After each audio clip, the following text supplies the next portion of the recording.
does serve as both my bishop and the second king of both my heart and my home.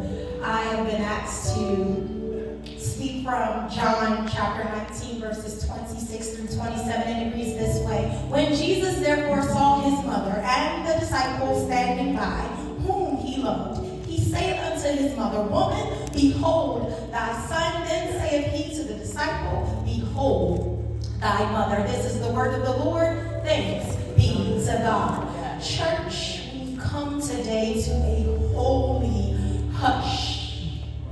Not the shouts of Palm Sunday nor the glory of resurrection, but the stillness of suffering. It's Good Friday and Jesus is dying. He is not healing. He is not walking on water. He is hanging between earth and heaven, between two thieves, between what was and what must now become.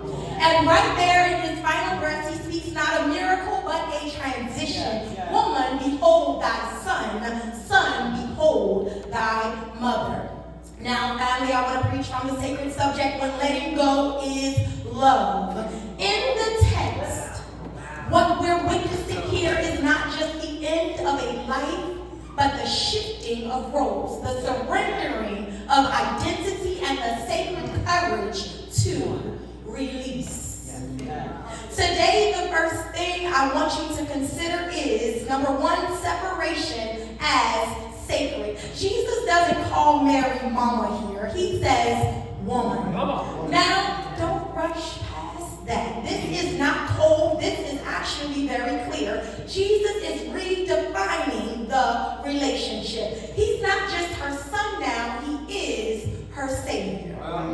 In other words, he's saying, you can't hold me the way you used to. Some of you may have children heading off to college, or a best friend or sibling preparing for marriage. The reality is you won't have the same access or connection to them in their new season. You will not be able to hold them the way you used to. And that's hard for some of us, because grief demands that we must release what was in order to honor what is becoming.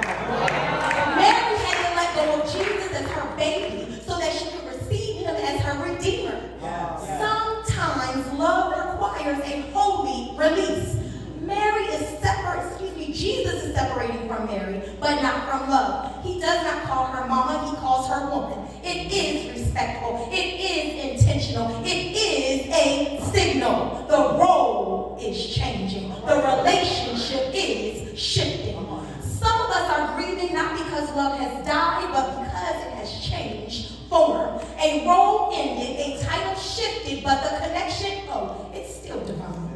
After hearing all of this, a little cartoon character by the name of Charlie Brown would sum it up this way. Good grief. There is grief in the redefining, but there is also good in the releasing. Good grief. And that's what Jesus is embracing in his assignment, or his reassignment of his earthly mother and friend. The second thing I want you to consider is redefinition as redemption. Jesus is not just separating, he's reassigning. He says to John, behold your mother. To Mary, behold your son.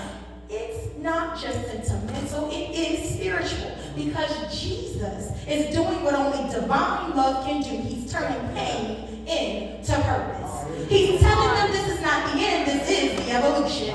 You may not get back what you had, but you'll be given what you need for the next chapter. And sometimes, beloved, the gift God gives you won't look like what you lost, but it will still carry you forward. The final thing I want you to consider is this. Love leaves a legacy. Even in death, Jesus is discipling. Even in suffering, he's showing us how to love. He doesn't leave his mama unprotected. He doesn't leave his friend without purpose. He leaves a legacy of care. He rested in his role as son in total preparation and expectation of becoming a living sacrifice and Messiah.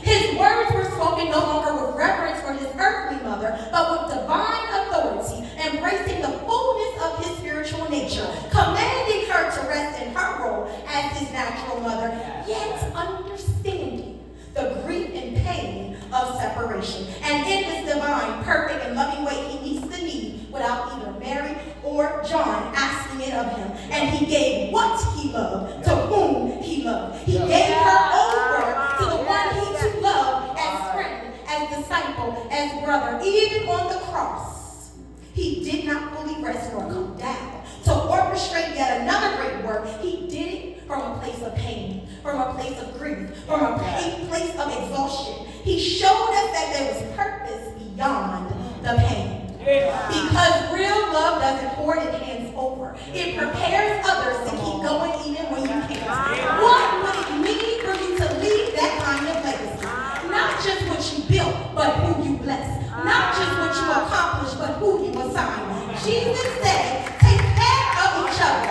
That's the kind of love that will outlive the rain. So on this Good Friday, Jesus teaches us something that's hard but holy. Sometimes love means letting go. Not because the love is over, but because the mission has shifted. And maybe that's where you are.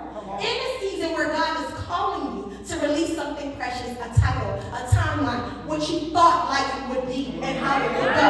But what if pain is also a path? What if the transition is sacred? What if this is not the end, but the next unfolding of love? So in conclusion, what I want to challenge you to do this week is let yourself, number one, release what no longer fits you without shame. Two,